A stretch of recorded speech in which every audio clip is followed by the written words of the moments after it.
Vincenzo's Go Crypto Investing, this March the 22nd, 2025 update.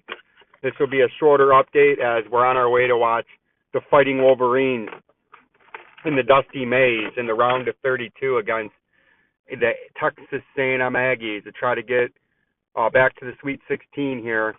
So this will be a quicker update here as we're en route to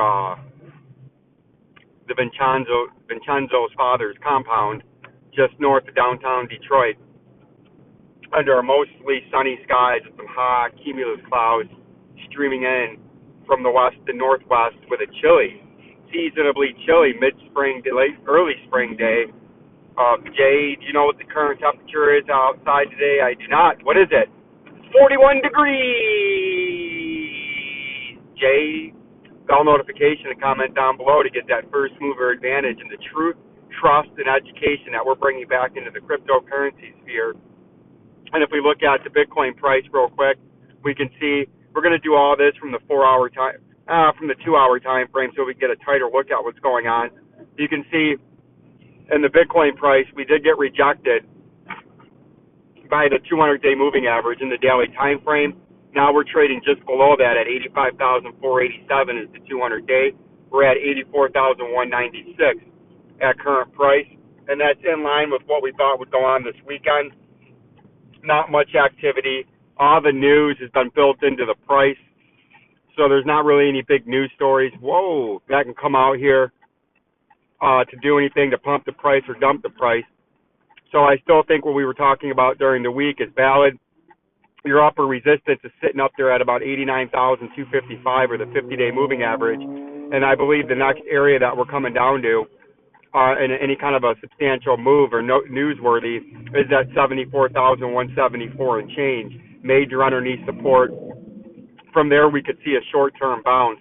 And by all this, I mean over the next 2 to 3 weeks, your upper end potential, I believe, is at 89,250, and your underneath support is 74,174.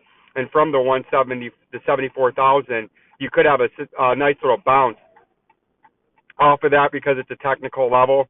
But then I believe we're eventually in the medium term within the next 2 or 3 months. I think we're coming down to the 58,903 and change. Bitcoin dominance has fallen a little bit today in the 2-hour and in the daily. And as we do know, if the Bitcoin dominance falls, altcoins can rise a little bit as they are today. When Bitcoin dominance is rising, people sell out of altcoins and put their self back into the perceived safe haven of crypto, which would be the Bitcoin, right? So altcoins would fall. If we look at one of the altcoins, we got the XLM price. We can see it's still trying to bounce off that 25.5 cent blue horizontal major support level like we thought it would. We had an upper end potential of the 50-day moving average up there at about 31 cents. We got up to as high as 29, just below 30 cents. And we're showing you this is the daily time frame, how the 50-day is going to keep trending down with a parallel and slightly running down or falling 200-day. And that's going to bring a bearish golden cross where the 50 gets underneath the 200 like we're drawing. And we think that's what's going to force you down to the next major underneath target down there at about 18.5 cents for that green horizontal support line. And from there, we could have a pretty substantial bounce, potentially back up around that 31 cent level before we could eventually later on in the next month or two be knocked down to a 14 cent level. And then from there, I think a massive rally would take place in the shorter to medium term from that point. But that's something that we have time to watch and see how this all evolves and plays out in the feedback in the market on what's going on. But that's what I'm seeing in the short term with the XLM price. If we go to the XRP again, we gave you that first mover advantage. We were in this head and shoulders topping out reversal pattern way back in early January. And I'm going to keep harping on this because the rest of the social media and the mainstream are finally starting to catch on to this. The price action was right there. That's all we've seen. And we drew out this pattern, and then you can see the pattern evolve through late January, February, and now into March, mid-March, getting into late March. The rest of the field that's caught on because the pattern has fulfilled itself, and the current short-term market trends have shown themselves and the faces out, so anybody can see it now. But by then, the first mover advantage and the easy, super simple easy advice to follow and to stay level-headed so you wouldn't have FOMO'd in when you had the news come out here. And this is the power why you need to become $3.99. The easiest and cheapest, best value jabroni killers to keep these videos coming out daily. And as it's always been and will continue to be and will always be, free videos that come out, you can become members of Jabroni Killers, and you would have understood that this was just a manipulated, orchestrated, off a technical level where we should have had a small bounce. Because if you watch the videos from that Thursday and Friday back here on the 28th, we were talking about a weekend rally up to potentially $2.55 or that red horizontal and resistance level.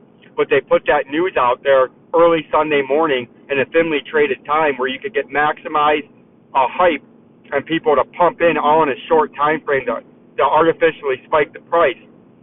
And the people that were following here, and which I love to hear, is people didn't FOMO in on this channel because they were educated and they had the information and knowledge, most importantly, to keep their emotions in check because they understood the structure of the market, the place we're at in the market, and they understood that it was just a manipulated pump facilitated off a technical level and maximized by the criminal gangsters and the charlatans to put the news out at a time that could optimize the pump.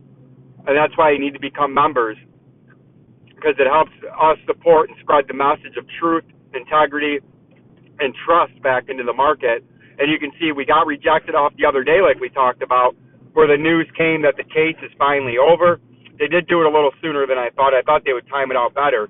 But you can see we had that interday spike. I believe it was Wednesday, the day of the last Fed meeting, where they paused and continued to pause with the interest rate hikes.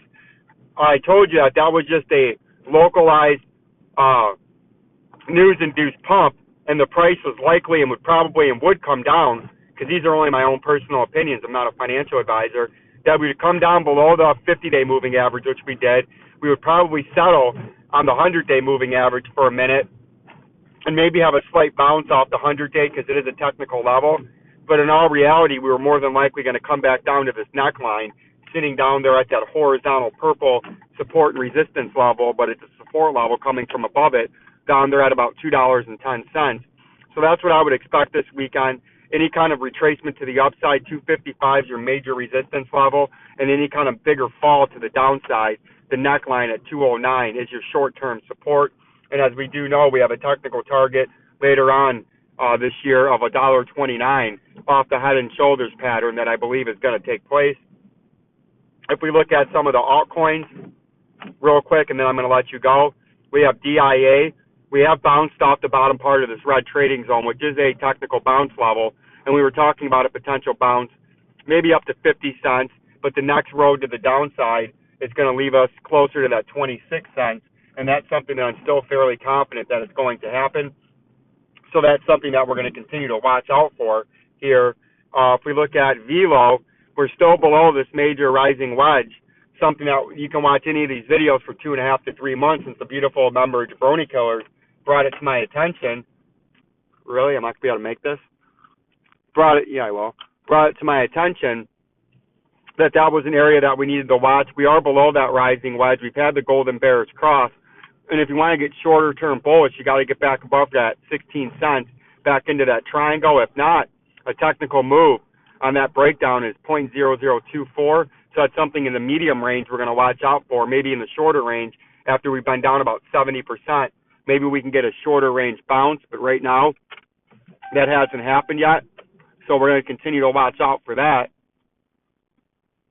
And then if we look at one of these other smaller coins, IOTA, it's bounced off to 16 cents. We've had the golden bearish cross in the daily. As high as you're going to get on this retracement would be 21 cents. And underneath support, we're looking at about 10 cents, 9.5 cents.